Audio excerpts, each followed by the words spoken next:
Peace, everyone. How you doing? Welcome to the podcast.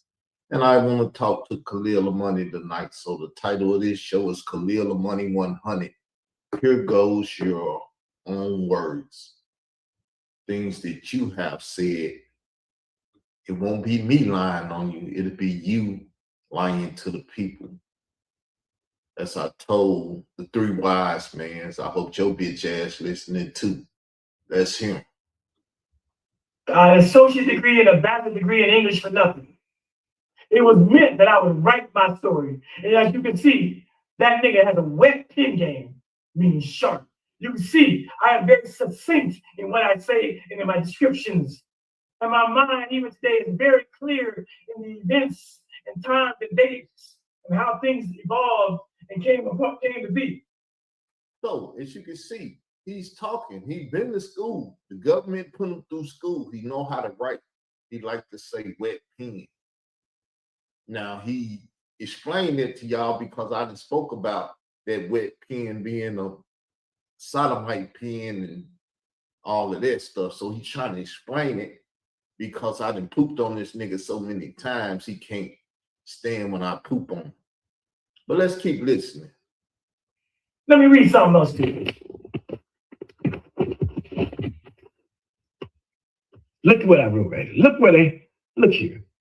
I was willing to be cast as the fall guy, the scapegoat, the snitch, the sellout, the Tom, and the Judas. You got it?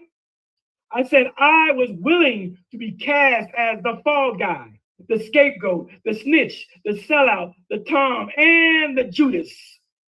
Why would he want to be all of that if he didn't feel he was all that? Because he got a very sharp mind, a wet mind, I should say, right? So let's keep hearing. Let's keep listening to this wet pen mind. Let's hear what the sodomite pen has to say. What I had endured and been part of, in my mind, far outweighed the need to keep it real, stay black, not play or any other pseudo ghetto ass reason to keep quiet for the sake of blackness. You got that, all you conscious community niggas that think I shouldn't have said nothing? Fuck you. You heard that, conscious community niggas? Fuck you. I'm gonna read some more. Here go the overwhelming evidence. Let's hear what he said and break down what he said. As Hassan like to say, let's analyze. Let's analyze. Listen. Yahweh ben Yahweh and I had destiny. Had destiny. This shit is destiny. Khalil and I had destiny. You got it? I said Yahweh ben Yahweh and I had destinies. He tried to create his. I was forced into mine. After dealing drugs. You heard him, right? Let's go back. You heard him. Drugs, stripping, and keeping myself preoccupied with a string of women. Our destinies were about to collide. Our destinies was about to collide, meaning they hadn't collided yet. He hadn't told the FBI before he was selling drugs and robbing people and sexing women and doing all the shit that he wanted to do. He was out the coat. He could do whatever the fuck he wanted to do, and he went robbing and selling drugs and shit. Now, he likes to tell a story that didn't have nothing to do with nothing. But remember, he's not a damn fool. He's an educated person with a bachelor and all this other shit. He knew if he took his ass in that office and told him on Yahweh being Yahweh that his shit would be minimized. Because what he did in his own mind and in the government mind, trying to put down Yahweh ben Yahweh, one shit. You sold some drugs, fuck some women, robbed some people and shit. That ain't shit. Don't worry about it. Now, is that not the case? He's saying in his damn self. Let's keep listening. Going down. Going down. Let's just keep reading. I see myself like Rosa Parks, who one day just said, fuck it. I'm sitting in this front seat right here. Now do what you gotta do, Mr. Whitey. I say, fuck it. I'm taking a stand against this evil man. Now do what you gotta do, Boogie. That's y'all. I know you can have me killed. I saw what you did to Elijah and Carlton. I know you have killers, but I'm tired. I'm tired. I'm tired of selling drugs and robbing people and doing what the fuck I want to do. The government wants you. And if I give them you, they let me off all the shit that I done did. Matter of fact, they're going to take the name my mama gave me and make me a whole new motherfucking person. I'm going to be born again as Lord Rodney Clark. Dead. That nigga dead. Fuck that nigga. I'm Khalil Ashanti now. And matter of fact, I'm getting tired of that shit and I'm going to kill that nigga and I'm going to be Khalil Amani afterwards. Meaning, he been undercover 2 or 3 times. He done had 2 or 3 names. You don't get 2 or 3 names unless your name had to change because you got another mission, another job. You got to go up on some more shit. That's why when I told the bitch ass nigga, go tell them about what the Zulu Nation would did, he said, you don't know nothing about the hours. You got to they gonna put me back in Wixset. Bitch ass nigga crying and shit. He like, I ain't selling drugs now. I ain't got nothing to worry about. I ain't gotta go tell on nobody. Because I don't need to be free from shit. I've been free from that shit and working for the government since the 80s. I ain't got no criminal shit. I got away with my criminal shit. I'm tired of looking over my shoulder. I'm tired of your threatening looks. I'm tired of fighting you for my children. I'm tired, damn it. I didn't set out to become the unofficial spokesman. Boogie pushed me into it. God knows I was happy with my life. I wanted to be left alone. I'm wondering if the other ex-Yahwehs felt what I'm feeling. Y'all hear the shit? But I gotta take a shit. So give me a sec. I'll be back.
Yeah, people, I'm here dealing with this because I had a little argument and shit with one of his stands and shit.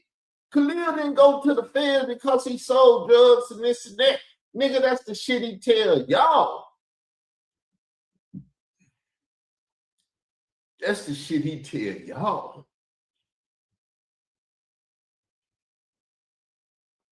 Now let me find this comment. Where the fuck is the comment at?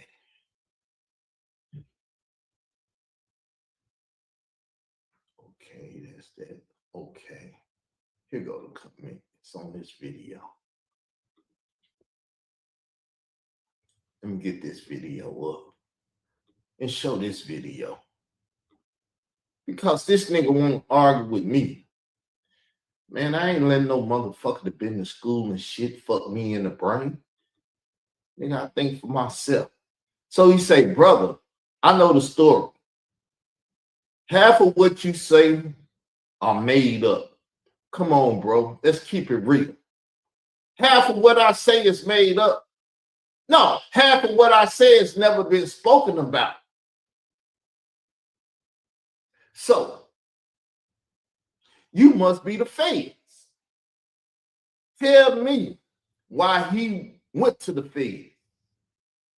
Tell me why Khalil went to the feds. If you know why Khalil went to the feds, you should tell me why Khalil went to the feds. He can't tell me. But we're going to keep reading. Okay. He went to the feds after he left the coat. He left the coat. This is what he's saying from what I'm reading. This is how I'm interpreting what he's saying. He went to the feds after he left the coat. He left the coat, then he went to the feds. And I'm saying, that's a motherfucking lie. He went and sold drugs and he robbed motherfuckers and he did a lot of shit that he had no business doing. And then after he did the shit, he went and talked to the feds and got away with the shit. That's how I seen what he was saying and interpret what he was saying and shit. Because he told me he went to the feds because Yahweh Ben Yahweh was trying to fuck his daughter. He already had fucked his wife. Now he wanted to fuck his daughter. Now, the bitch ass nigga, Khalil, sodomite, or money can answer for his goddamn self and say whatever the fuck he want to say. He better say it right, because if we have to go to court about it, he gonna get fucked up. That had nothing to do with trafficking drugs. He did that to make money. When did he do it? You should know this. I know he did it to make money, but it's a timeline, a chronology that you have to deal with. You're just trying to spin the narrative to fit your story. No, that's his story. When he left the coat, he went and sold drugs because he didn't have no fucking money and shit. His papa didn't give a fuck about him and didn't have no money for his motherfucking ass. Nobody in his family had money and shit. So the nigga went and sold drugs to get back into life. It's just one the life he was supposed to be in after leaving the motherfucking coat and living such a pious fucking life. He wasn't supposed to do that shit, but he did it. And he called himself repenting. And I ain't got no problem with none of it. I just don't tell me no motherfucking lie.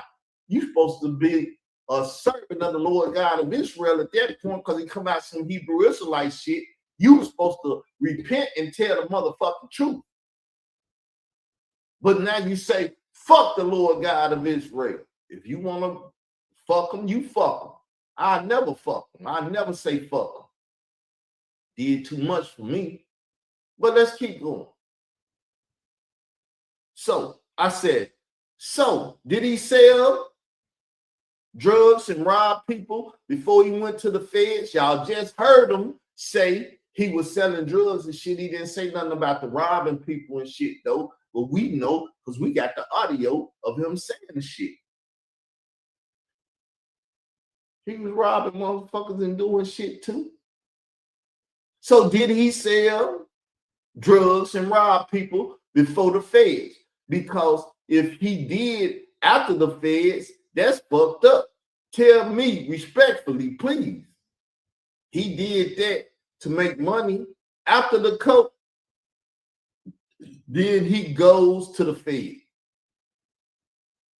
So I'm having an argument with this bitch ass nigga, which is probably Leaky or somebody on his motherfucking team. Pop their ass up trying to defend the motherfucker. You can't defend no bitch ass nigga that's out here bullshitting and lying. You may feel like you can. I'm gonna fuck him up and fuck you up too. Now everybody running the wing and shit. Oh shit, he done dropped the hammer on that motherfucker. Hell yeah, I done dropped the hammer. Now, am I watching this? I don't think I'm watching this. So that means somebody out there is watching this. Because there's still one person in the room. Probably Khalil bitch ass. He probably off work right now. What you gonna say about it now, bitch ass nigga? I got your own words. So I took a stand against every piece of advice thrown at me. It's easy to give advice when you're not personally involved in a situation. The outsider is not with me at 2 a.m. when I enter my REM sleep stage and replay the brutality I witnessed over and over until this day. They don't know about the succubus nightmares and the cold sweats. The outsider sees a hero, a sellout, a brave man, a snitch. They stand without and judge that which they have no knowledge or understanding of. So he was dealing with succubus. I think he was attacking people about succubus shit. I don't know shit about succubus. They say what they would or wouldn't do if they were in my position. You see, I'm wrestling with all this stuff. All the shit y'all talking about, I didn't wrestle with it. And there's a picture of me, 1991, and that was my wife. Yes, I was married to a white woman back in the day. Back in the day. You see, people? Hassan hasn't read this kind of stuff. Nobody else. But I documented it. Now, if you don't believe my report, we're going to let you read from this lady here. There's a book out written in 1994 called Brother Love, Murder, Money, and the Messiah. And it's by Sidney P. Freeberg. There's a picture of Sidney P. Freeberg. You see what it says? Look at the credentials. This is a journalist, people. This is a lady with a bachelor's and a master's degree in journalism. Not only is she in old journalism, what does it say? It says she won two Pulitzer Prizes. So ain't Trump getting at the Pulitzer Prize people because they use the Pulitzer Prize people to write the narrative about their witness protection candidate, so they can have a story in the narrative written down. So if you do like me, speak against it, they say you a motherfucking lie. The Pulitzer Prize winner said this. I don't give a fuck what she said, Khalil say, or anybody say. I heard what was said, and I figured this shit out for my fucking self. Because I'm a high school dropout, meaning I ain't never followed no motherfucker. I didn't go through 12 years of school following people kissing ass and shit to get grades and this and that and get a piece of paper to say I'm somebody. Fuck that piece of paper and whoever give it. But I'm out, y'all. Peace. I got a job. You do my job, and motherfuckers won't let me do my YouTube job like I want to. But with that said, I'm out. Peace. Keep suppressing the truth teller. Leave a comment up under the video. 3 wise men, you got something to say, bring your bitch ass on over and say what you gotta say.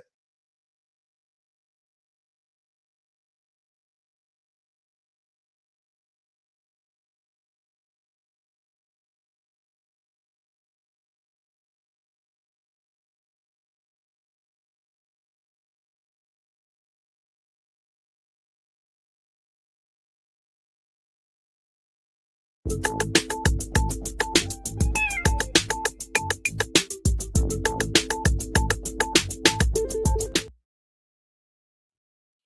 everyone. How you doing? Welcome to the podcast. And today's title is the most controversial discussion of the year. The New Jersey King who publicly challenged me. It don't actually say that, but it's me that he challenged. And there was some very foul stuff. I'm gonna give y'all the backstory. He was in the feds. He got out the feds and came and did the fed work, lying, snitching, and BSing on the streets about what the feds needed him to lie and BS in the streets about, which is me, which is Israel doctrine. He had to come and lie and dirty up Israel doctrine because Israel doctrine is the most powerful doctrine on the streets. So he had to come out and dirty it up. So I know he probably seen or somebody then told him about the earlier video.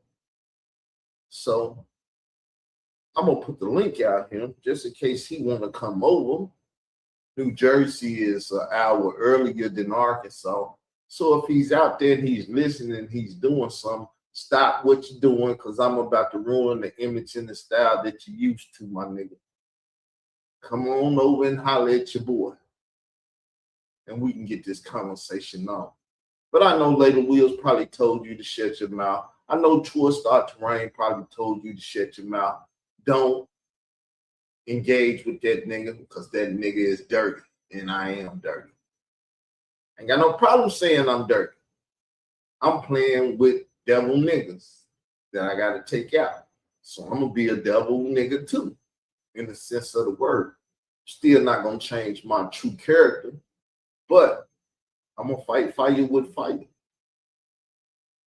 So come on over, Mr. Nation of Islam. Leave the nation 5% now, this, that, and that. Whatever, whoever you are, man, I know.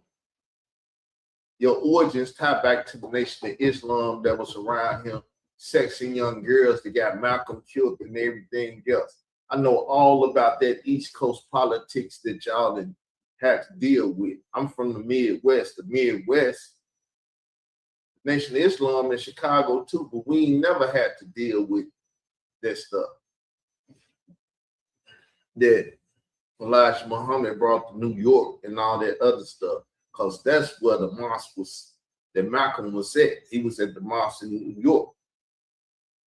So, I mean, whatever, whoever, we can talk about it. Get your little street soldiers, whoever you are, psych them up, tell them to come over and play with the king. The king needs somebody to play with. Or have I put fear in y'all heart and y'all afraid of Israel doctrine? Now that y'all doing all the stuff y'all did, you can't send no street goon following the teachings of some street goon and this and that after me. I poops on the streets. I am the streets. Now, do y'all want to talk or what?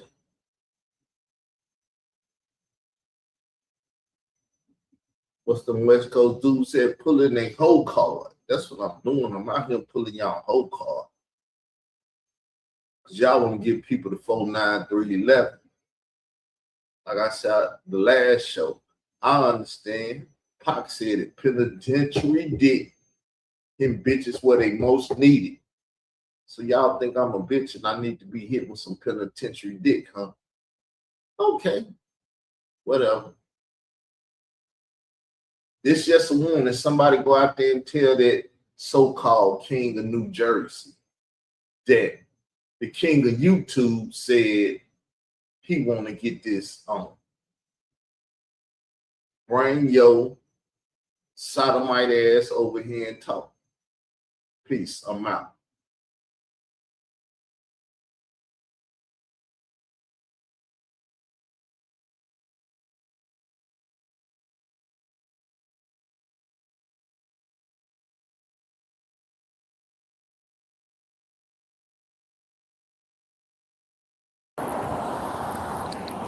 Yo, what's going on? What's going on? Peace to the 5% nation of guys and nerfs. Salam alaikum, alhamdulillah, rahmah to Allah, to all the Muslim brothers and sisters out there. And to you Cone silly TV, penis in the anus, Hassan Campbell ass niggas. To you M-Rec, M-Reachers ass niggas. To you pillow talking, police calling ass niggas. Get the 49311. To all my people that's waiting for me to say something about what's going on. What up, blood? What up, cuz? What up, blood? What up, gangsters? Yo, to the BTB family, Bully the Bully TV. You know how we do, man. We in the blood or crip. We doing our own thing. BTB TV done started our own gang. Yo, check it out, man. I just seen a G Wiz piece. Ellie Brown piece. Yo, I just seen a video, man. Got Israel Doctrine up there talking to the feds, trying to get Hassan Campbell knocked off, put a star, Troy Torain in there to try to get him knocked off.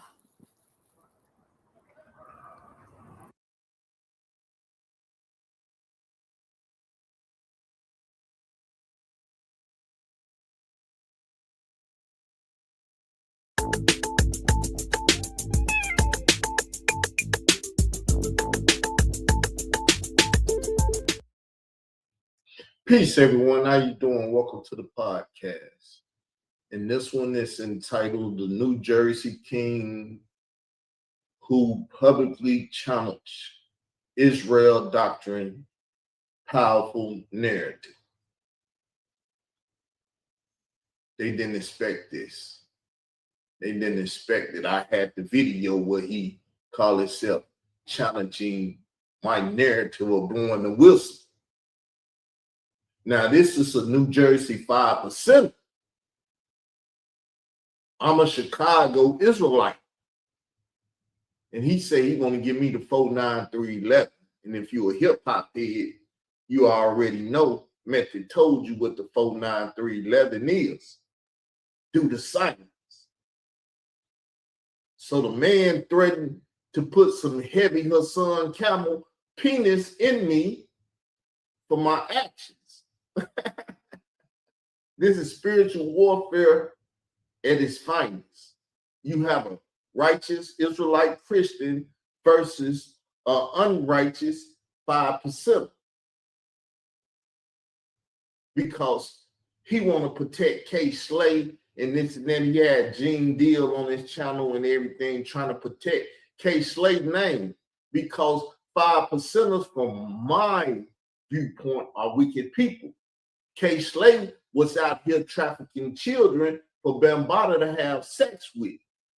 He won't talk about that though. He won't deal with that and everything else, but he want to get out here and try to dirty up my name.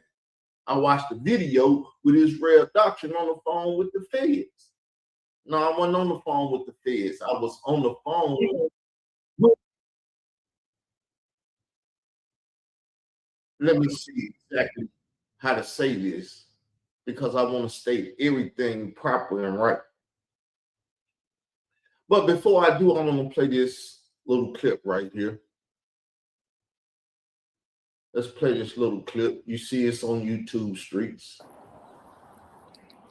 Yo, what's going on? What's going on? Peace to the 5% nation of guys and nerfs. Salam alaikum, alhamdulillah, rahmah to Allah, to all the Muslim brothers and sisters out there. And to you Cone silly TV, penis in the anus, Hassan Campbell ass niggas. To you M-Rec, M-Reachers ass niggas. To you pillow talking, police calling ass niggas. Get the 49311. To all my people that's waiting for me to say something about what's going on. What up, blood? What up, cuz? What up, blood? What up, gangsters? Yo, to the BTB family, Bully the Bully TV. You know how we do, man. We in the blood or crip. We doing our own thing. BTB TV done started our own gang. Yo, check it out, man. I just seen a G Wiz piece. Ellie Brown piece. Yo, I just seen a video, man. Got Israel Doctrine up there talking to the feds, trying to get Hassan Campbell knocked off, put a star, Troy Torain in there to try to get him knocked off.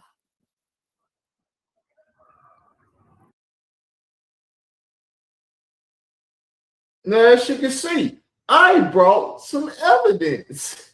He did not bring the evidence of me talking to the feds, though I would sit up here and admit that I called the feds.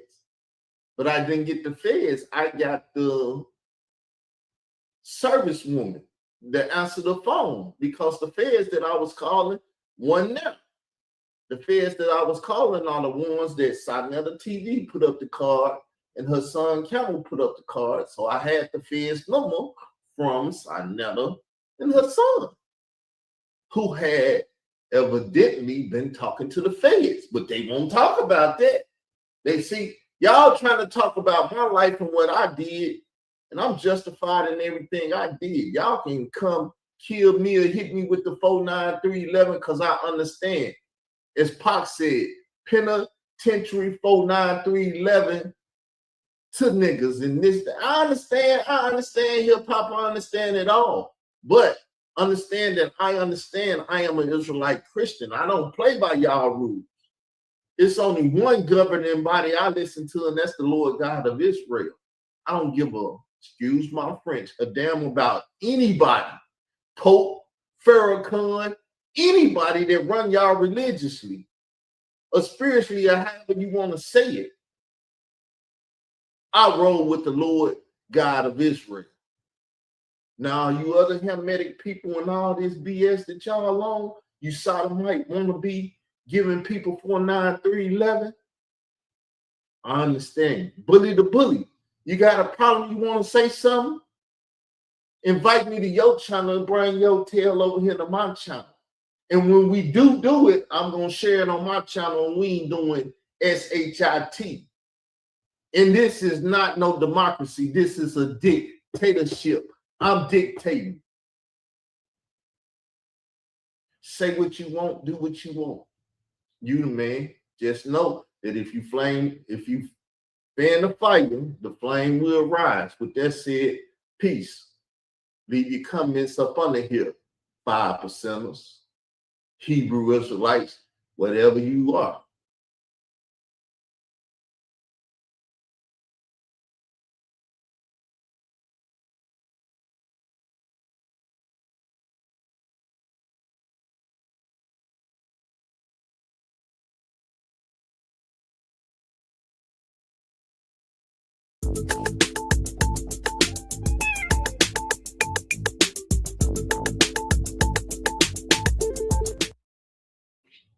Peace, everyone. How you doing? Welcome to the podcast.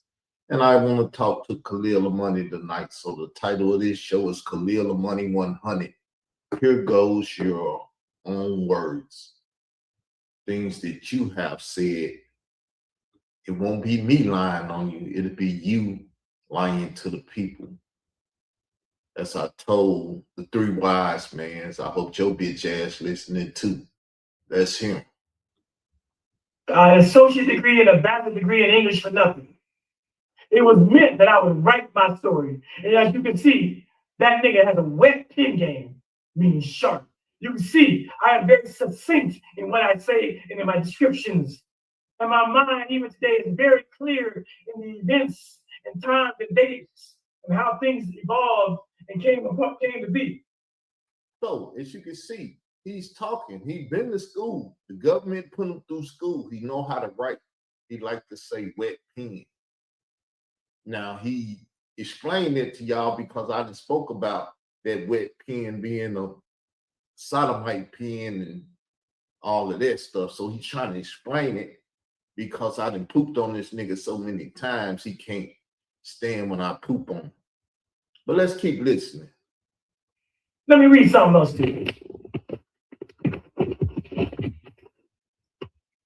Look what I wrote right here. Look here. I was willing to be cast as the fall guy, the scapegoat, the snitch, the sellout, the Tom, and the Judas. You got it? I said I was willing to be cast as the fall guy, the scapegoat, the snitch, the sellout, the Tom, and the Judas. Why would he want to be all of that if he didn't feel he was all that? Because he got a very sharp mind, a wet mind, I should say, right?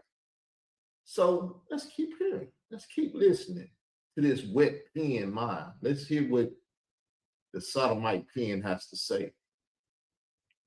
What I had endured and been part of, in my mind, far outweighed the need to keep it real, stay black, not player hate, or any other pseudo ghetto ass reason to keep quiet for the sake of blackness. You got that, all you conscious community niggas that think I shouldn't have said nothing? Fuck you. You heard that, conscious community niggas? Fuck you. I'm gonna read some more.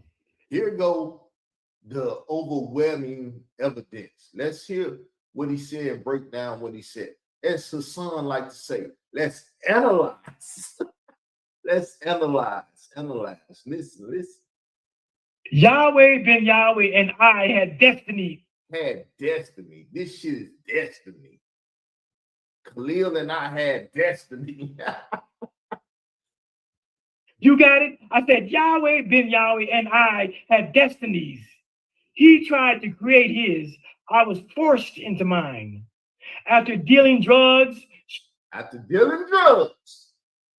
You heard him, right? Let's go back. You heard him. Drugs, stripping, and keeping myself preoccupied with a string of women, our destinies were about to collide. Our destinies was about to collide, meaning they hadn't collided yet. He hadn't told the FBI before he was selling drugs and robbing people and sexing women and doing all the shit that he wanted to do. He was out the coat. He could do whatever the fuck he wanted to do, and he went robbing and selling drugs and shit. Now, he liked to tell a story that didn't have nothing to do with nothing. But remember, he's not a damn fool. He's an educated person with a bachelor and all this other shit. He knew if he took his ass in that office and told him on Yahweh being Yahweh that his shit would be minimized. Because what he did in his own mind and in the government mind, trying to put down Yahweh ben Yahweh, one shit. You sold some drugs, fuck some women, robbed some people and shit. That ain't shit. Don't worry about it. Now, is that not the case? He's saying in his damn self. Let's keep listening. Going down. Let's just keep reading. I see myself like Rosa Parks, who one day just said, fuck it. I'm sitting in this front seat right here. Now do what you gotta do, Mr. Whitey. I say, fuck it.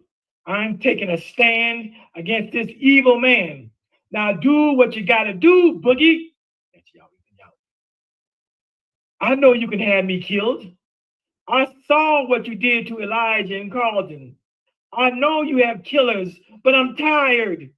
I'm tired of selling drugs and robbing people and doing what the fuck I want to do. The government wants you. And if I give them you, they let me off all the shit that I done did. Matter of fact, they're going to take the name my mama gave me and make me a whole new motherfucking person. I'm going to be born again as Lord Rodney Clark. Dead. That nigga dead. Fuck that nigga. I'm Khalil Ashanti now.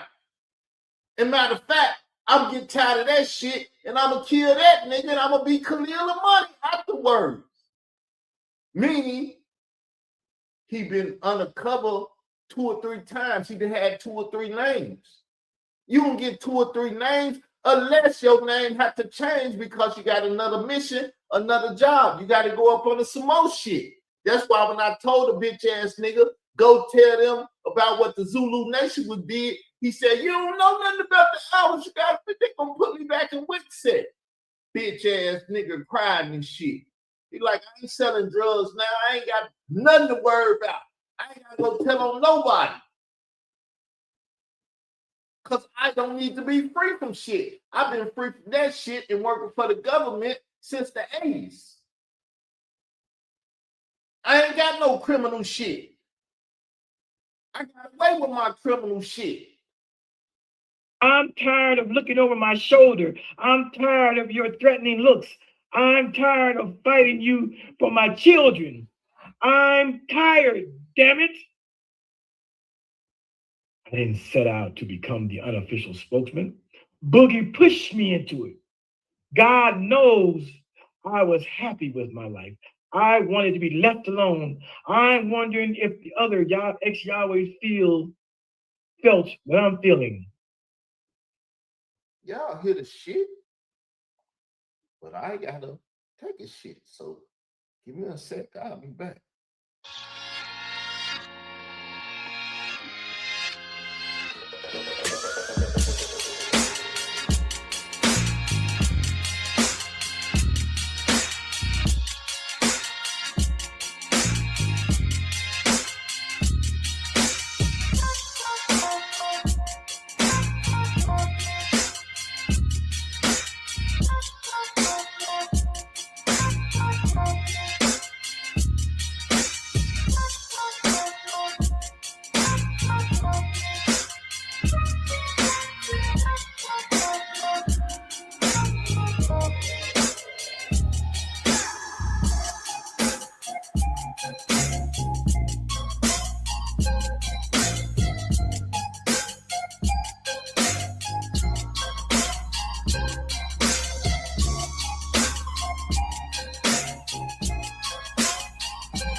Yeah, people, I'm here dealing with this because I had a little argument and shit with one of his stands and shit.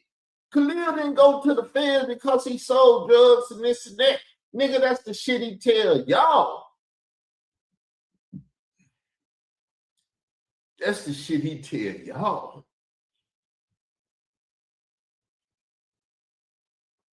Now let me find this comment. Where the fuck is the comment at?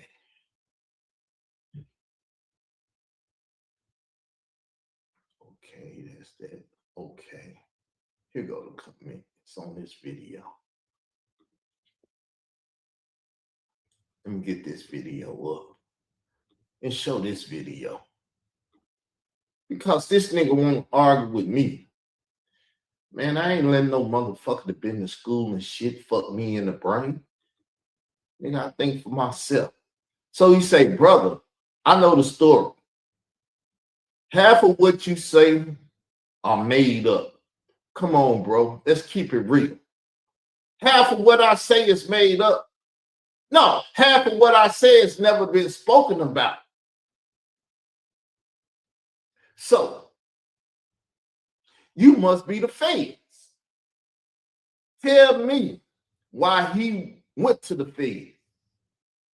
Tell me why Khalil went to the feds. If you know why Khalil went to the feds, you should tell me why Khalil went to the feds. He can't tell me. But we're going to keep reading.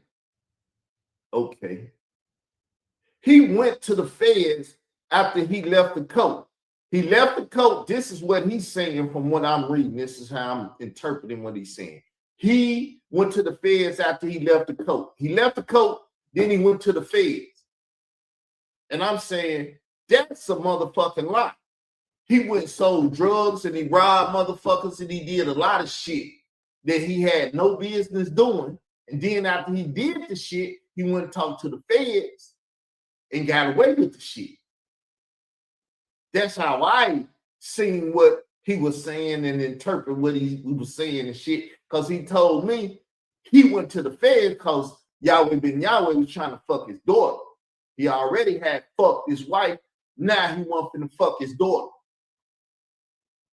Now, the bitch ass nigga, Khalil, sodomite, or money can answer for his goddamn self and say whatever the fuck he want to say.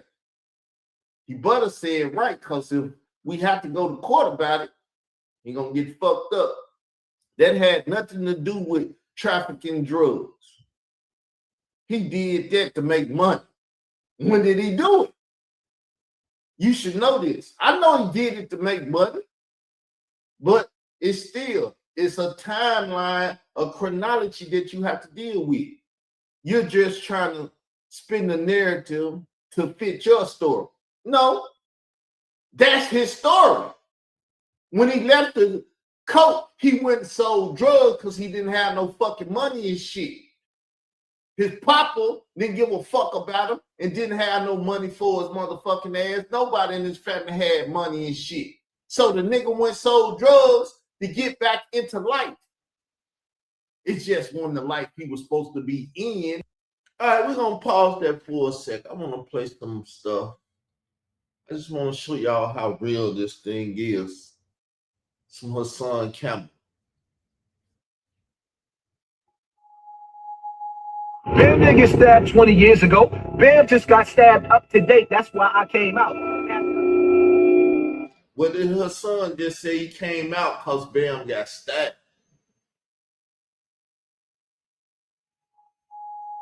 Bam didn't get stabbed 20 years ago. Bam just got stabbed up to date. That's why I came out.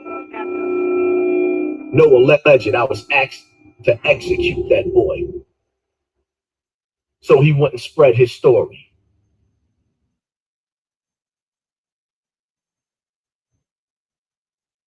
That's why I came out, because Hassan Campbell came out and said that boy got stabbed and he came out to execute that boy because Bam just got stabbed.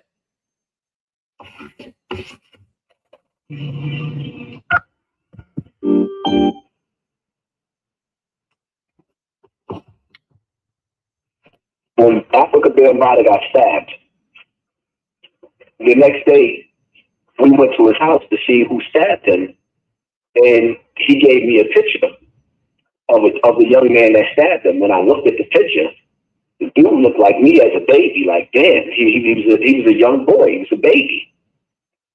And I knew from there he stabbed. Now, Bam never told the reason why the boy stabbed him, but I put two and two together. That's all I needed. And then sometime later, they called up to Hot 97 and tried to tell the story. He said that, he fell asleep and... Now, it wasn't Hot 97. It was Shot 97. It was Troy Star Terrain YouTube channel. He called up and told Troy Star Terrain about it, and Troy Star Terrain laughed at him.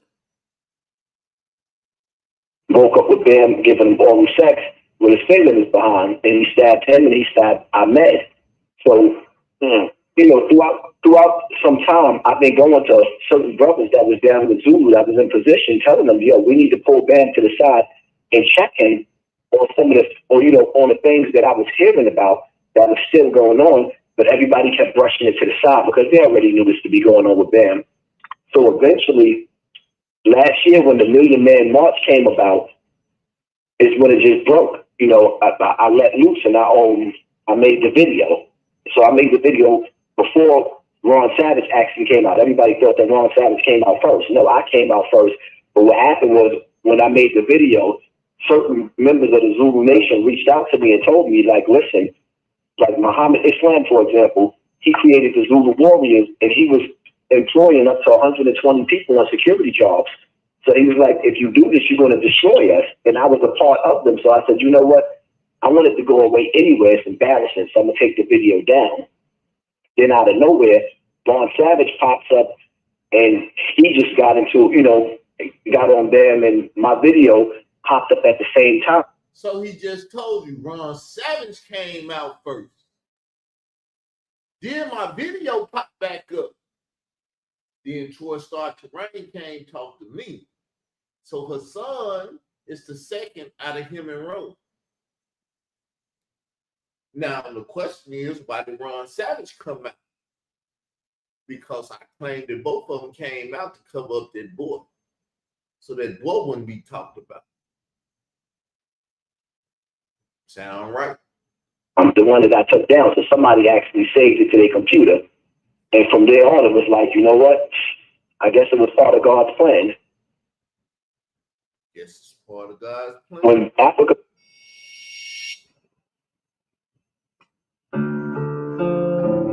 Did confidential ignoramus Carl Albert take down Park in Arkansas? By Kalila Money.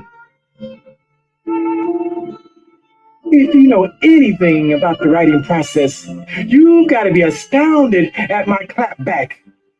I'm a beast with my pen. You think the Arkansas YouTuber might want to leave a nigga like Khalil Amani alone? We'll see. And the beat goes on. And the beat goes on. This guy, the Arkansas YouTuber, must be preparing to finally show us his mean pen game with his latest piece of YouTube fuckery entitled Did Confidential Informant Takes Down DJ K-Slay and Straight Stunting Magazine. Sick used in brackets after a copied or quoted word that appears odd or erroneous to show that the word is quoted exactly as it stands in the original.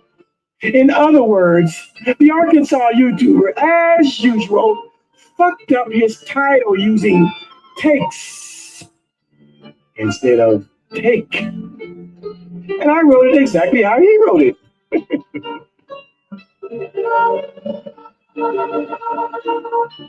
I ask about the Arkansas YouTuber's mean pen game because it will take a beautiful amount of mental and imaginary gymnastics to concoct a stupid-ass video addressing DJ K-Slay's magazine. And so, based on his title, I came up with my own wildly stupid title. Did Confidential Ignoramus Carl Albert take down Park in Arkansas? I'm a creative writer, so let me show you my very vivid imagination.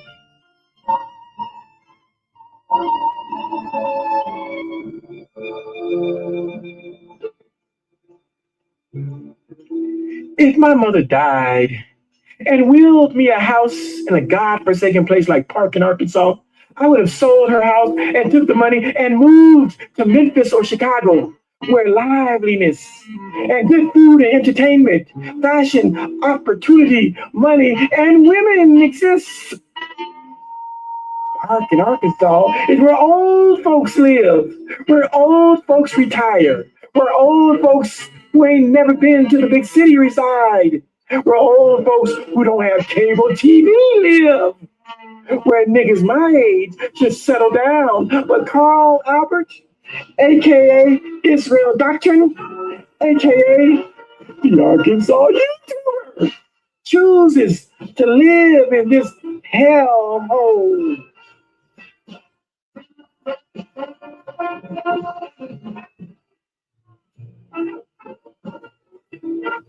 Wanting to be a leader of something, Carl Albert decided he'd run for mayor of Park in Arkansas a few years ago.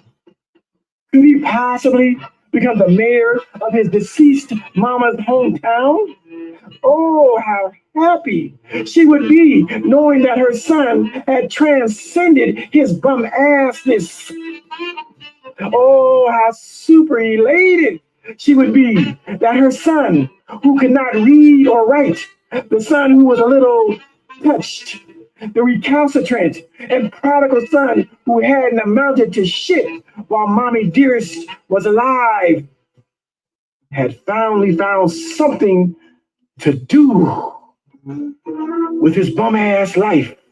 Run for mayor of Parkin, Arkansas.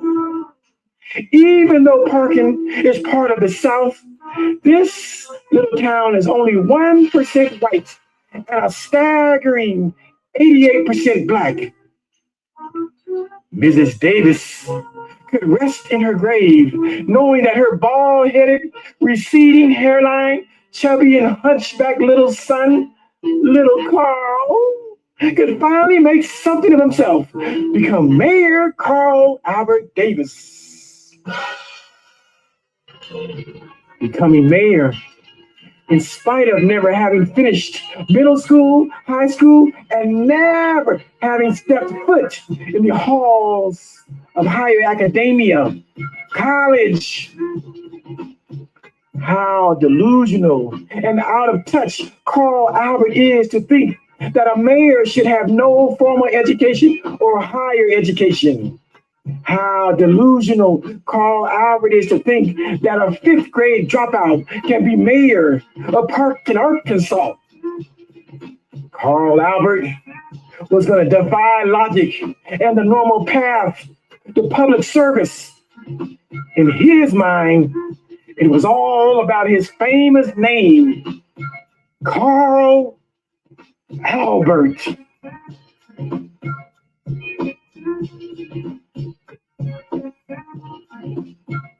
After all, his mother had named him after the great white politician from Oklahoma, Carl Burt Albert, a politician from 1947 to 1977.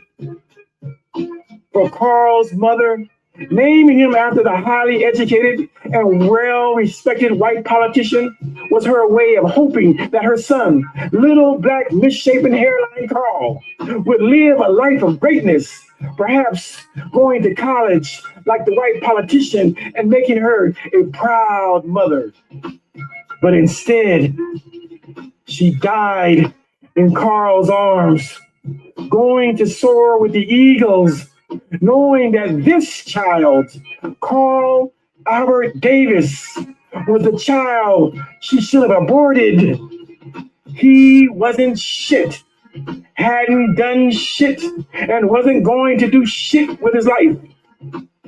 So, out of love, she left her son a house to keep the elements from consuming him. Now that's love. Yes, Carl Albert Davis sought to become Parkin's mayor.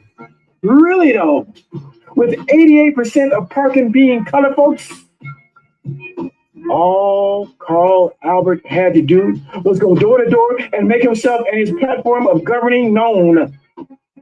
Parkin is small. Parkin is so small, having only 1,017 citizens, according to the 2017 census, that he could have knocked on every person's door in one day. How easy it would be to get enough votes to become the mayor of Parkin, Arkansas? How could he lose? He was a shoo-in, for his family and friends were all from Parkin. His mama had a house in Parkin. And then he lost. I said, and then he lost. Damn. How hard is it that you can't even become the mayor of a town with only 1,017 people? You gotta be one fucked up individual. Did confidential ignoramus Carl Albert take down Park in Arkansas?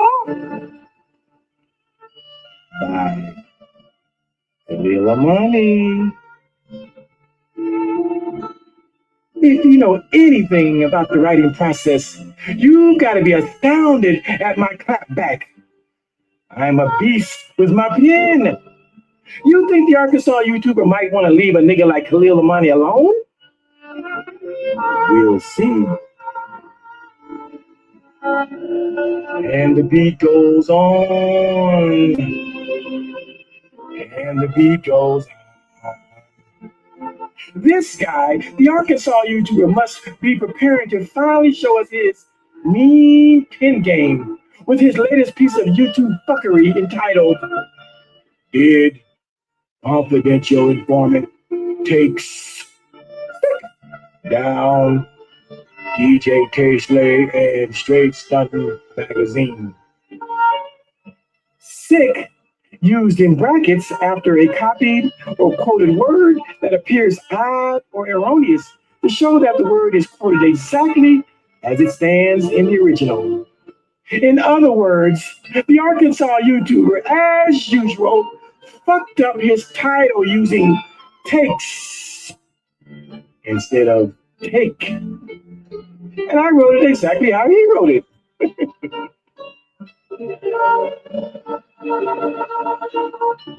I ask about the Arkansas YouTuber's mean pen game because it will take a beautiful amount of mental and imaginary gymnastics to concoct a stupid-ass video addressing DJ K-Slay's magazine. And so, based on his title, I came up with my own wildly stupid title. Did confidential ignoramus Carl Albert take down Park in Arkansas? I'm a creative writer, so let me show you my very vivid imagination.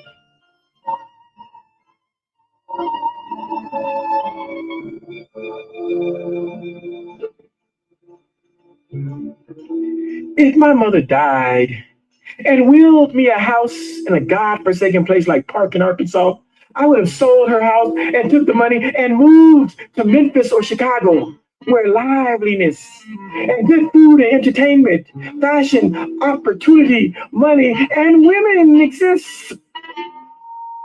Park in Arkansas is where old folks live, where old folks retire, where old folks who ain't never been to the big city reside, where old folks who don't have cable TV live, where niggas my age just settle down. But Carl Albert, aka Israel Doctrine, aka the Arkansas YouTuber, chooses to live in this hellhole.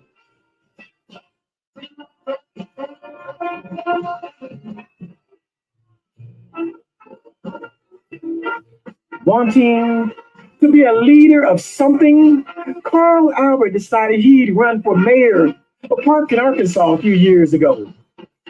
Could he possibly become the mayor of his deceased mama's hometown? Oh, how happy she would be knowing that her son had transcended his bum assness. Oh, how super elated she would be that her son, who could not read or write, the son who was a little touched, the recalcitrant and prodigal son who hadn't amounted to shit while mommy dearest was alive, had finally found something to do with his bum ass life. Run for mayor of Park in Arkansas. Even though Parkin is part of the South, this little town is only 1% white and a staggering 88% black. Mrs. Davis could rest in her grave, knowing that her bald-headed, receding hairline, chubby and hunchback little son, little Carl, could finally make something of himself, become Mayor Carl Albert Davis. Becoming mayor, in spite of never having finished middle school, high school, and never having stepped foot in the halls of higher academia, college. How delusional and out of touch Carl Albert is to think that a mayor should have no formal education or higher education. How delusional Carl Albert is to think that a fifth grade dropout can be mayor of Park in Arkansas. Carl Albert was going to defy logic and the normal path to public service. In his mind, I just want to pause it for a sec. He said I was a fifth grade dropout, right? That means I didn't make it to high school. Why did I put a picture out of me being on the high school football team? You at least got to make it to what, 7th, 8th grade to be in high school? To be on junior varsity or so-and-so varsity or whatever? So he's lying about me being a fifth grade dropout. I just saw this dude, like he told y'all in the beginning, he has a sick-ass imagination. And as you can see, he's shitting all over my mother. His deceased mother town, his deceased mother this, his deceased mother that. He fucked up just saying my mother. In any shape, form, or fashion. That's why I ran his mother through the motherfucking mother. Put that bitch out there. And he couldn't do nothing. I told him I was sorry for running the bitch through the mud one day when I shouldn't have ran that bitch through the mud. Oh, it was hurting me, boy. It was killing me when you was talking. I'm sorry. I'm glad you said you sorry and shit. And then came back and ran the bitch through the mud again. Peace, people. This video that I'm making right here, more or less addressing DJ K. Slay, having a government FBI informant on his payroll, working for his magazine. See, I don't know whether K. Slay know that he has a FBI agent, straight up informant, working for him. Khalil Amani is an FBI informant who brought down Yahweh bin Yahweh. He testified on the brother, turned state evidence, went in the witness protection program, all that. The dude is an informant. So more or less, where we come from in the streets, we know we don't rock like that.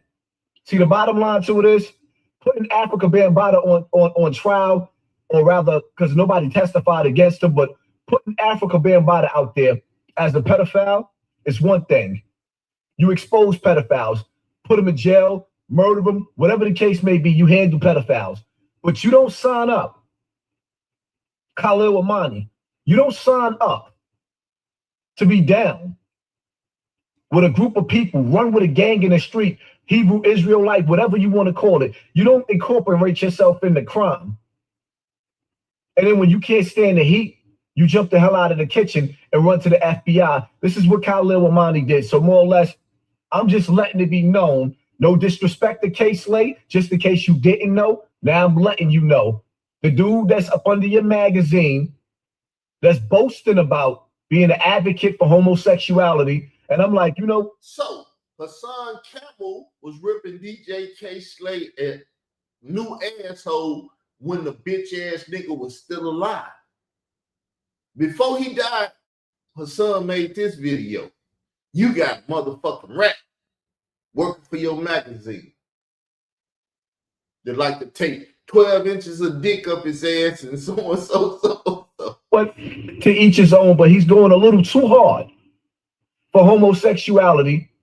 And on top of that, it's like, damn, not only do you take 12 inches in your butthole, but then you a government agent too. You like, no, You should struck out on every angle. So as far as me sitting up there doing an interview with you, doing a debate with you, I don't want to smile with you. I don't want to kick it with you. I don't want to talk to you. I don't want to interview with you. I don't want to debate with you on homosexuality. I mean, in all actuality, no disrespect to the gay community, or take it whichever way you want to. Me personally, I have a problem with homosexuality. If you didn't know, that's just my personal opinion. I'm entitled to my own personal opinion. There's no debating. I'm never going to think it's anything cool about a man being with a man. I'm just sorry about that. Never. That's just my personal opinion. Don't take it personal or take it personal. It's my personal opinion. I'm never going to want my son to have a boyfriend. I'm never going to want my daughter to have a girlfriend. That's just my personal opinion. Khalil Amani. So there's no reason for me to debate with an FBI informant on whether he should have his penis going into somebody's anal cavity and playing with parasites. I don't want no yoo-hoo on my beef stick. Get it? Sorry. There's no debate in that. I have my personal feelings that's not going to change. Furthermore, I don't want to be considered to be a part of anything. I don't want to be affiliated with you. You get down with people, commit crimes with them, and then when the heat comes around the kitchen, you a tattleteller. Nobody likes that. We don't rock with that where I'm from. See, her son never knew the story. He heard the story from me, and he started talking about the bitch ass nigga. He ain't like the fact that her son was blowing up and talking about him and repeating my fucking story about his fucked up life. Because I was telling the truth, like I started in the beginning of this video. He was selling drugs and robbing people. Armed robbery has the statute of limitation. Drugs has the statute of limitation. Drugs is one thing, but armed robbery is another thing. And the nigga went to the FBI and told on Yahweh Ben Yahweh to get his own damn self out of trouble. Well, they never caught me. You went told on Yahweh. Hey, how the fuck was they gonna go catch you? You was robbing, selling drugs, fucking whores, doing every motherfucking thing you can do under the sun. Then you say, they want Yahweh. Let me give them Yahweh and I can get out this shit. K-Slay is respected in the streets. A lot of the gangsters respect K-Slay. So I'm letting you know, K-Slay, it's on you now. You have a FBI agent in your ranks writing for your magazine and calling out and screaming out your name. So it's on you to clean house, K-Slay. Khalil Amani, I don't want to mention your name no more. I don't want to be your friend. I have no respect for you. I don't respect you as a man. I don't respect how you carry yourself. You gay. I don't rock with homosexuality.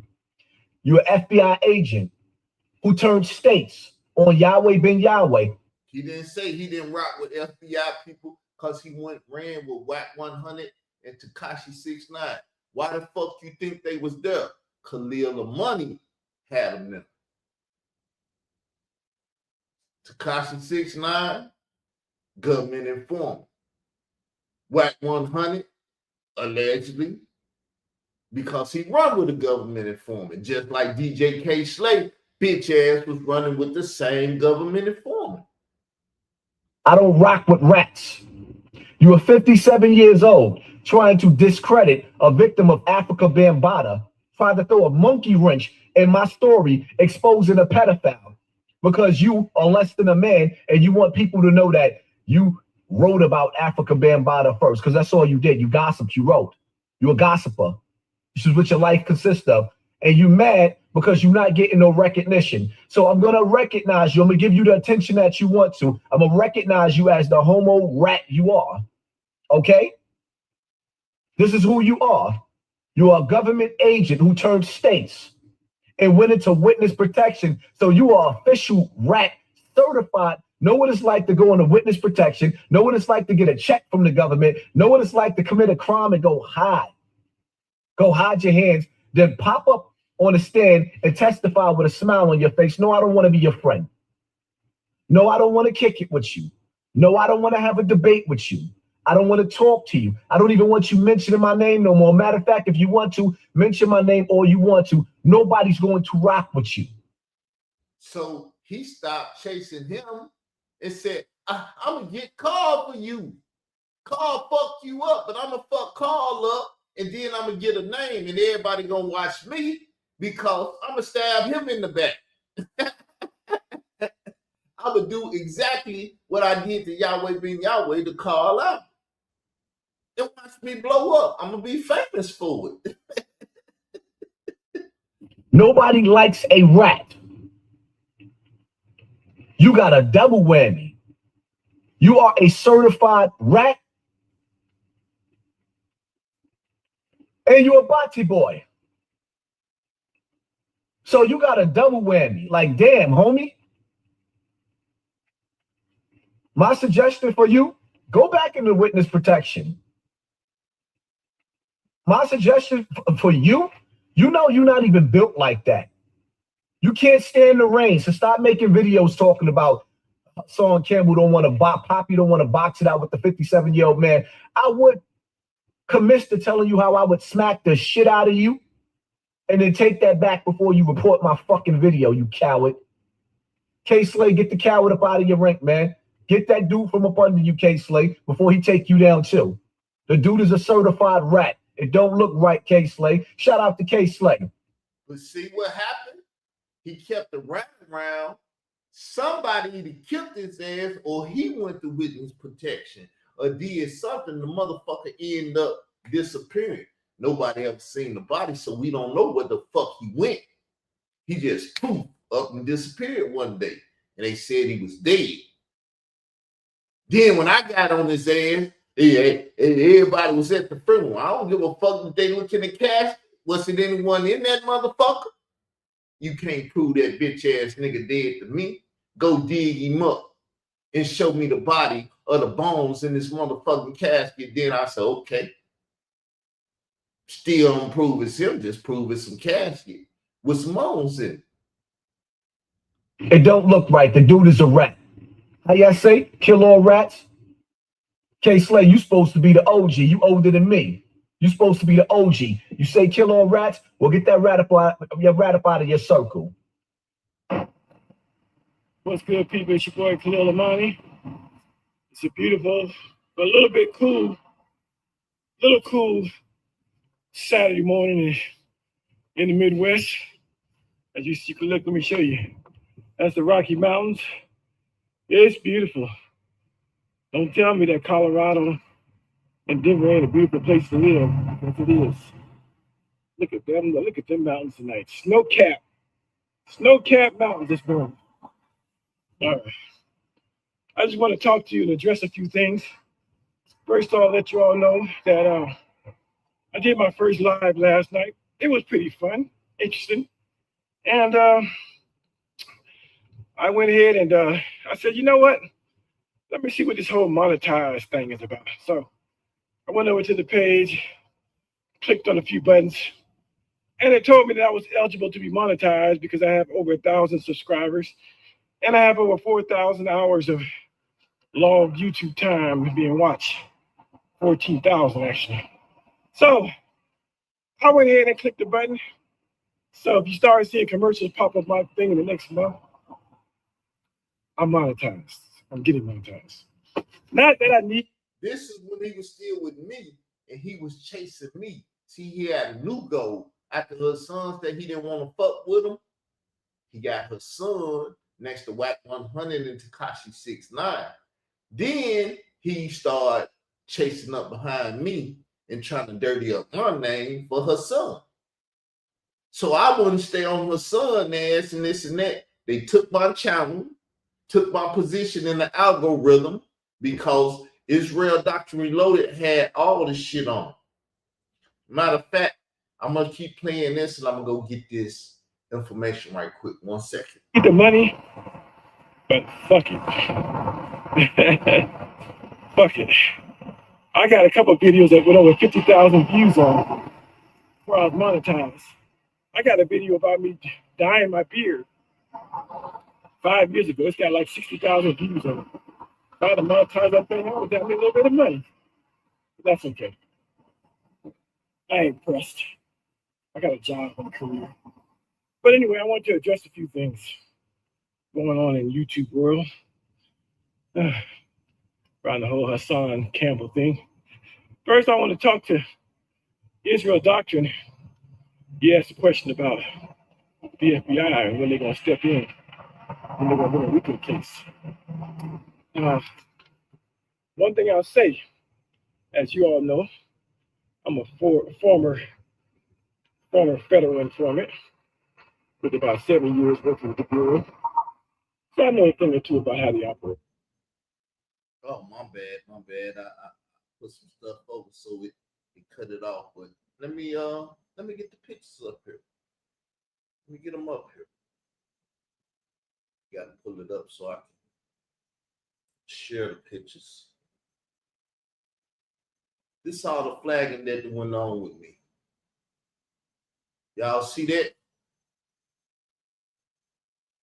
The 23rd. Who is that? Layla Wills, Khalil Amani, Troy Star Terrain,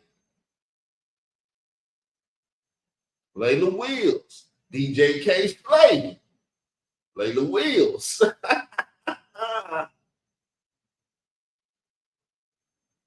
Khalil Amani, Layla Wills. Man, they've been flagging and taking shit. All these channels is gone. One of them is a Carl Albert Israel Doctrine. One of them is Israel Doctrine Reloaded.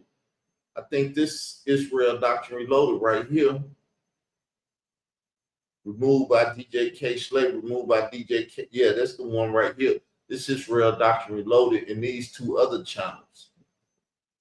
That's how bad they've been on my ass and doing this shit for Hassan Campbell, trying to take me out the game. That's how bad this shit is, people. That's how bad I am. I've been fucking them niggas up ever since day one. They can't do shit with me. They trying to. And I'll say this.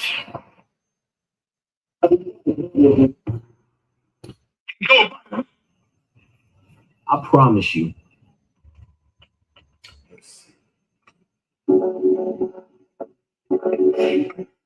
Hassan Campbell, profiling a sexual identity extremist.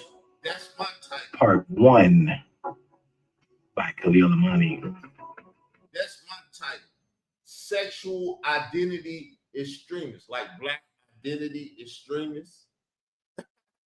See, but I'm ignorant. I can't spell. I can't do shit. I dropped out in the 5th grade. Well, why the fuck are you using my intellectual property, bitch ass nigga?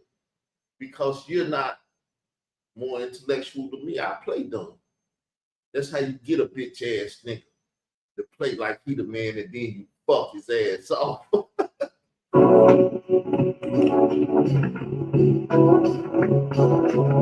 You ever met someone who classically throws rocks and hides their hands? The kid on the playground who instigates a fight between two other kids who clearly don't want to fight by stepping between them and saying, "Baddest man hit my hand."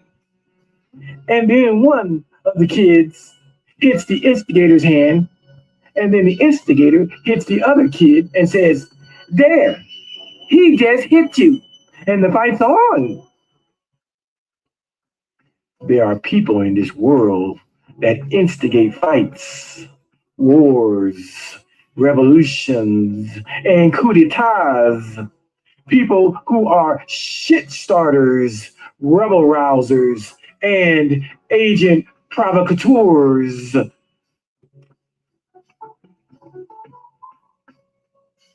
Such is the case of YouTuber Hassan Poppy Campbell.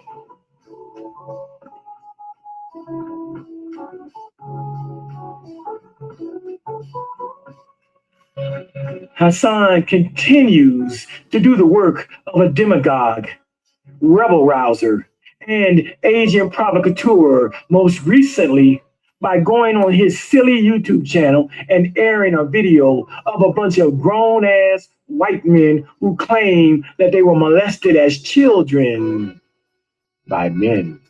And now, as adults, they are gay because of their molestation. But even more sinister, they become pedophiles themselves, claiming that their childhood experiences of being molested is the cause of their present-day need to find sexual gratification in having sex with children, boys.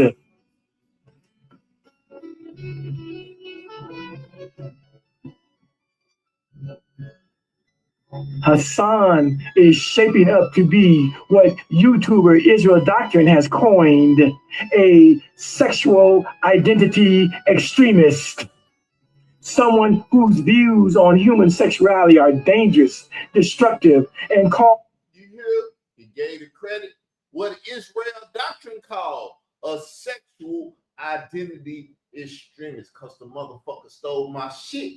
That's all that nigga ever did. He's the pit boss of snitches. Calls for the death of people whose sexuality does not conform to his, notably homosexuals. Like those black identity extremists, those super pro-black so-called conscious community folk who fiend like they're ready to go back to Africa, those blacks who scream, "Death to the white man!" Those people of color who are dismissive of the terms black and African American, those black folk who say incendiary and extremist shit against America and are put on our government's watchdog list and monitored by local authorities, the FBI and Homeland Security. Those nationalistic and religious zealots who claim to be un-American and identify as more Israelite, RBG, Kemetic, Muslim, Hebrew, indigenous, native, etc., etc., etc. Hassan's sexual identity extremism rears its ugly head with the airing of videos whereby gay pedophiles openly discuss sexing children. And Hassan tries to make the case that these sexual deviants are representative of a larger populace of people and deserve death. I'm talking about the gays.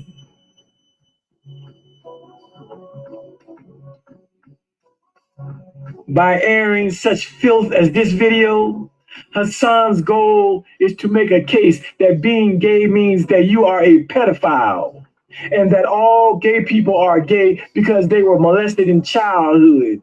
And since they are gay, they don't deserve to live, which has made Hassan utter on several occasions, "Death to pedophiles!" And by extension, "Death to gay people!"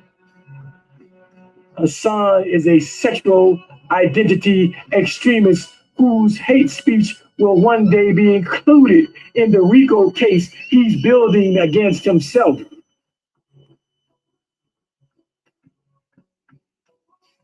The RICO case that he's building against himself, but everybody in their mama has helped Hassan. That's why I told y'all earlier, leave me the fuck alone. You're going to be in a RICO case.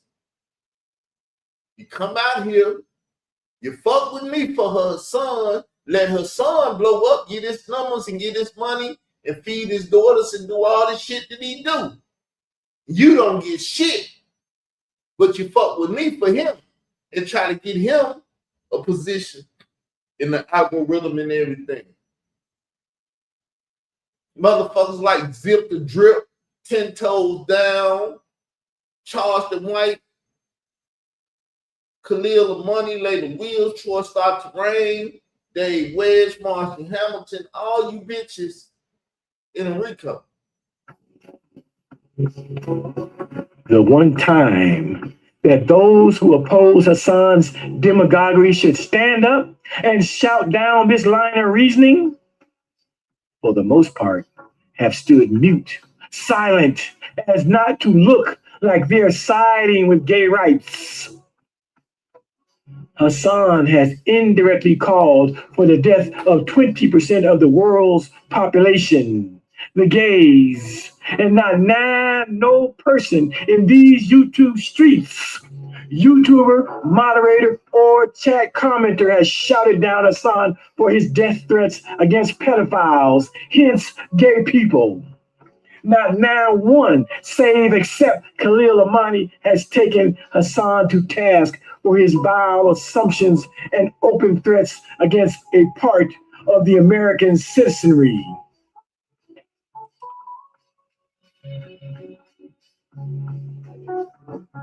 There can be a what happened to that boy movement.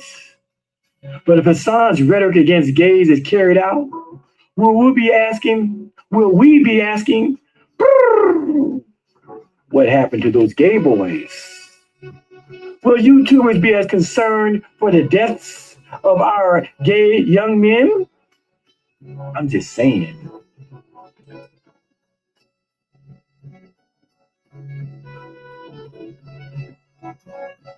Airing a video about grown white men who have become pedophiles themselves is meant to stir up the emotions of people's ingrained homophobia, which has been part of their psyche since they were little ignorant Christian youths. Airing an incendiary video showing grown men openly expressing glee at being pedophiles is supposed to be a blanket statement about gay people, that gay people are inherently wicked, that gay people have pedophiliac proclivities, and therefore we should put gay people from amongst us. This is Hassan's message. And then Hassan has the nerve to say that he's not homophobic and falls back on the simpleton definition of phobia, talking about he ain't afraid of gay people. No, you fucking harebrained nitwit. Phobia has a larger, more meaningful definition. Phobia means having an aversion to, a detestation, antipathy, revulsion, loathing, intolerance, exaggerated or irrational fear. You got it, numbnuts? Fuck your baby definition of phobia. I'm talking about a mindset that makes you uncomfortable as fuck about same-sex attraction.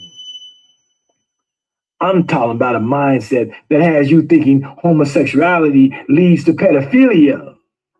I'm talking about a mindset where you want to kill people based on sexuality. This is the true definition of homophobia. Hassan is a hypocritical homophobe, and here's why.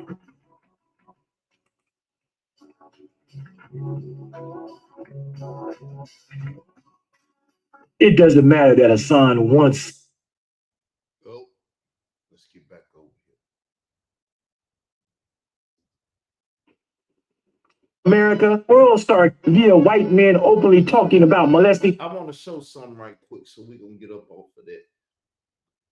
I want to show something. Forgive me, people, if I fucked up. Tell me in the side chat. My bad. I just want to show this picture right quick because people be trying to compete with me and I don't be trying to compete. So I just like to show what be going on behind the scenes and shit. So y'all will know, because I know half of y'all ignorant as fuck, but I just be wanting to show.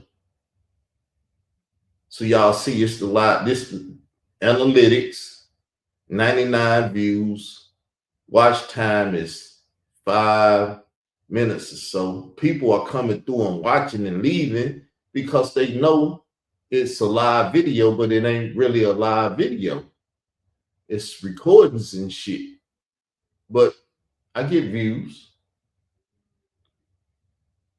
I don't get 800 or whatever. Because I ain't the greatest liar on YouTube. I don't have a wicked ass imagination to tell y'all a wicked ass lie and everything else. But let's get back to let's deal with this. I mean, you should just keep your eye focused on on the things that you're doing, and don't get jammed up in all this this crazy stuff. Because I be seeing what you be getting jammed up with. I'm gonna be honest with you. Personally, this is why I'm not gonna say you're more of a man, but I'm just saying, and I'm sure you heard this a million times.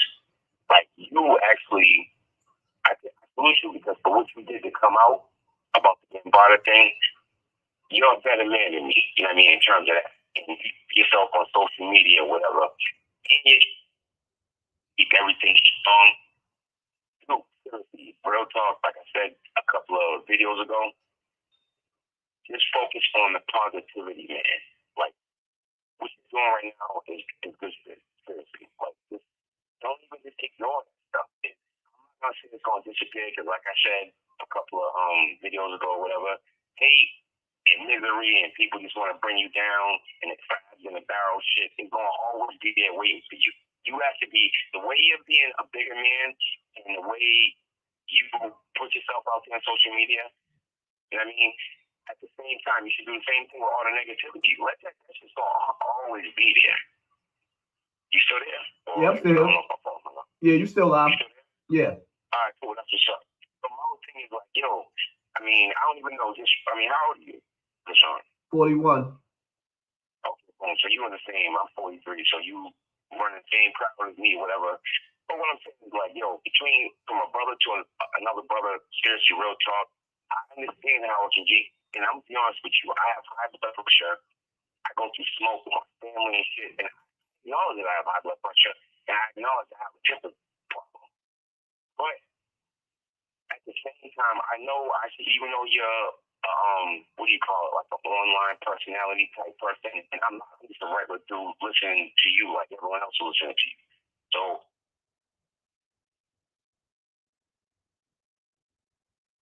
Yeah.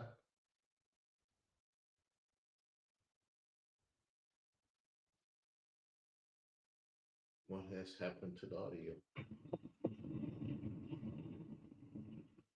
Even things to linger that should be shut down. Some of these people channel, they shouldn't even have a channel. That clown, Carl Albert, he wouldn't have no life on his channel if people wasn't going back and forth looking for views because they wanted gossip. Because the reality of it is nobody likes him. But now, because of the drama, the shit done turned into love and hip hop, and it's moving away from Africa Bambaataa, the Russell Simmons. We're not dealing with that. We're dealing with bullshit. And that's the reality. See, I'm still dealing with what I'm dealing with. But the problem is I'll have people tell me, don't address this, don't address that. At some point in time, it's kind of hard not to address when your name is being slandered all over the place. And once again, like I said, can't nobody in the chat room or who watch me tell me what they're tired of. You don't get the opportunity to say you tired and you're not doing anything. That's like you sitting on your couch watching YouTube from your television and you talking about you're tired. Tired of what? You ain't go jogging. You ain't working construction. You ain't doing nothing but just watching. So therefore, if you're tired, stop, press and play, number one, to them or to me when it comes to these videos. Because like I said before, I have so many positive videos that should be in the millions of views, but they're not. But people will take the time out to watch the negative videos. And then after a while, right, it's getting boring. We're getting tired of this. So if you tired, go rewind your ass back to these 100 or something videos on my other page or the ones on this page and go watch the positive messages. So you don't have to be tired of the bullshit, because sometimes I'm going to address people and sometimes I'm not. Just the bottom line to it. That's just like when you read the Bible. People will sit up there and tell you, oh, the Bible is trash. The Quran is trash. Well, I tell you what, if you read those books and the only thing that you can get out of there is something negative, there's something wrong with you. That's just how I personally feel. There's something wrong with you. You're looking for the negativity. And when you go into a relationship or you go into the outside world, wherever you go, when you're traveling in life, if you looking for negativity, it's going to find you. So when you look to my page and all you can find is videos that you tired of, then you looking in the wrong place, because there's a lot of videos that outshine these negative videos. And pretty soon, they're going to look for these negative videos and you're not even going to find them on my page, because I'm not going to let the negativity outshine my positivity. See how that works?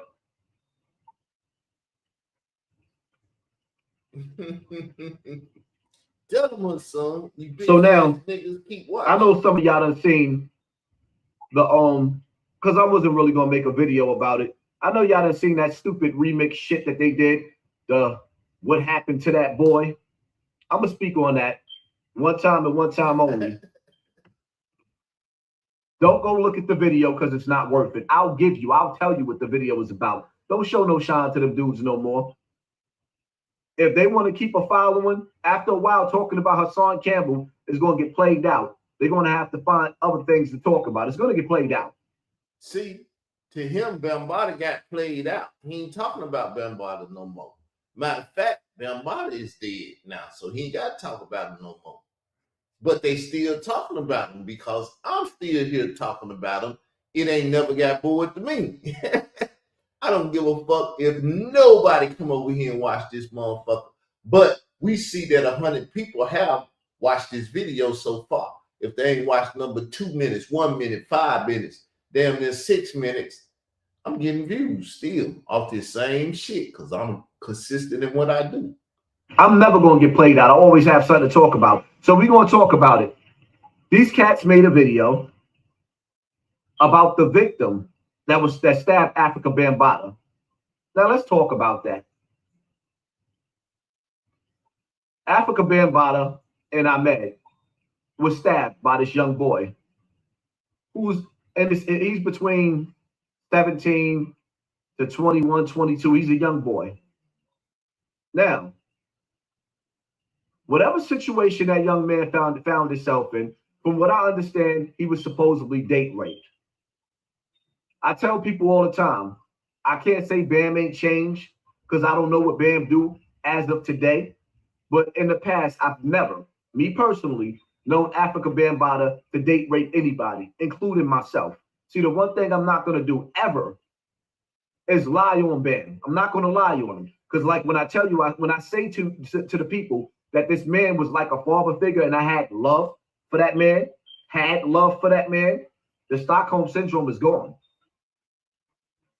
I'm not going to allow somebody to sit up there and say Bam was into drugs. That's what Khalil Amani said out of his mouth, that he date raped him. I personally feel like whatever that young boy was on, he gave to himself. I personally believe that he wasn't the only one at Bam's house. He might have ended up being the last. This is just my theory. He might have ended up being the last one because young boys travel to Africa Bambaataa's house and packs. Bam house is the clubhouse. This is why you're going to always find kids cutting school at Africa Bambaataa's house, all coming when they don't want to hang out on the street corners when it's cold. We can go to Bam house, listen to some music, watch some movies, hang out with celebrities, you know, you name it. Travel with Bam, famous restaurants. Bam would do all types of stuff to have you mesmerized. This is how we lower you in. So my theory is the young man was in Africa Bambaataa's house. Somewhere down the line, they probably was getting drunk, getting high. He took a little bit too much of what he had in his own pocket. This is what I personally feel. And this is like I said, the reason why I feel that, because never have I ever seen Bambaataa indulge in drugs or alcohol. So he may have indulged a little too much. He may have woke up and realized that this dude date raped me.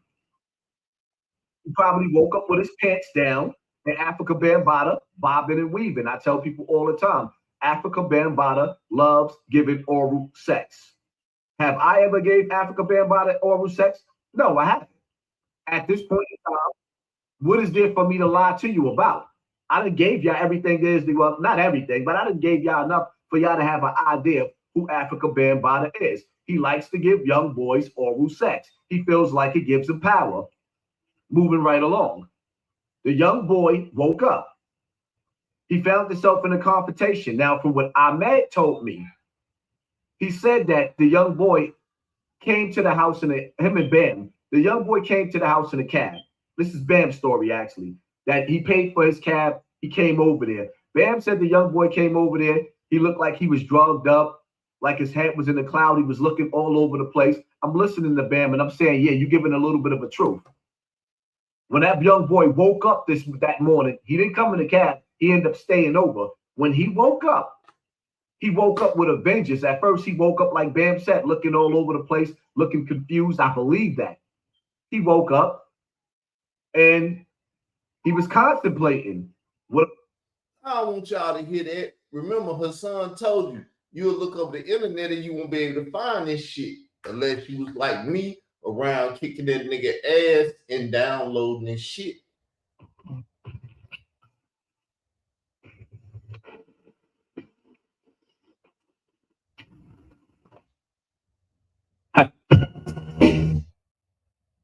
What's up, people?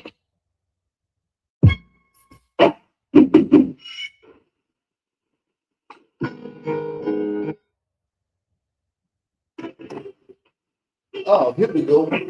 What's up, people? It's your boy Khalil Amani, and this is the first series I'm doing on Straight Stunting Magazine. And I thought that what I would do is just go over. These are going to be short videos. The first one will be a little long because I'll have to set up how I became a writer for Straight Stunting Magazine, which I've already said and talked about before, but I'm going to do it as a series now. So, as some of you all know, I'm a writer, and I used to write for DJ K. Slay's Straight Stunting Magazine. And so what I want to do is I want to go over just each issue that I was in. I'm going to show you the issue and talk about the article in there and just kind of show you, a little about it. Because a lot of people have never seen Straight Stunting, especially if you live in a small city or a town. You might hear about Straight Stunting, but you've never seen a physical copy. So just to let you know, Straight Stunting Magazine, they ran as a print magazine, hard copy, for about 12 years. For 10 of those 12 years, I actually wrote for Straight Stunting Magazine. Right now, they've gone out of the print business, and now they're doing it as a digital release. And so Straight Stunting Magazine is still available online for you to see and view. But so what I want to do again, like I said, I'm going to just walk you through how I became a writer for Straight Stunting. And again, some of you have heard this story because I've told it before, but I'm going to do it as a series. So each episode, I think I'm going to call it Straight Stunting. I don't know. By the end of this video, when I download it, I'll have a title, but it'll be Straight Stunting something. Number 1 and number 2, number 3. Just short little insights into my mind and as a writer. So this is for people who are want to write, whether it's books or magazines or blogs or what have you. It's that kind of stuff. Before we do that, I have to show you all something. My grandson, he knows that I'm a big WWE wrestler. He's bald-headed. Famous people, rappers and actors and singers, everybody's on MySpace. So she said, I'll make you a page. And then I'll show LA Times and a few other spots. DavyD.com.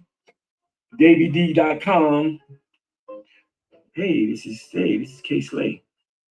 Hey, man. Hey, how you doing? Hey, I'm good. How you doing? Hey, man. Yeah, man. I just wanted to talk to you, man. We going back and forth, in the emails. I thought I'd reach out to you and talk to you. This is K. Slay talking. I'm like, yeah, okay, all right, yeah, okay.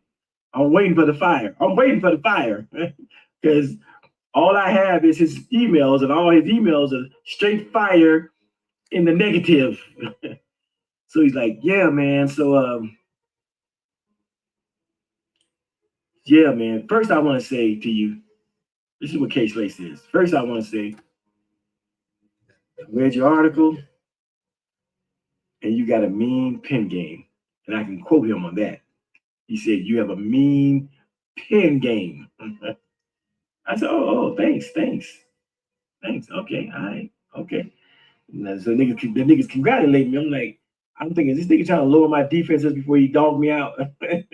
I got my mental fist up. Trust me, my brain is like, okay, I'm about to dodge and weave. But it continues on in a nice, very, very very nice tone.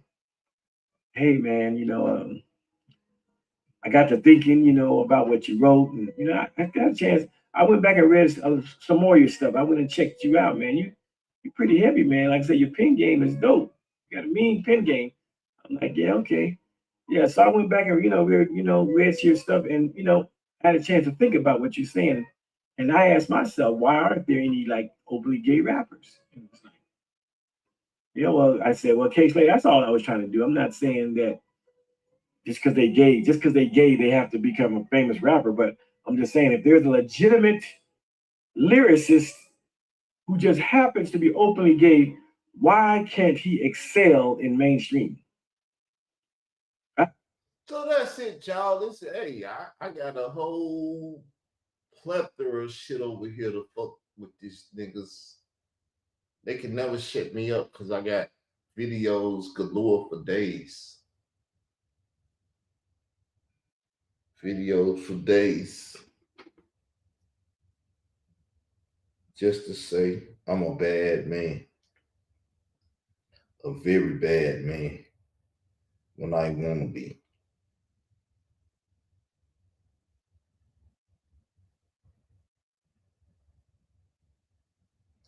So with that said, let me ease up out of here.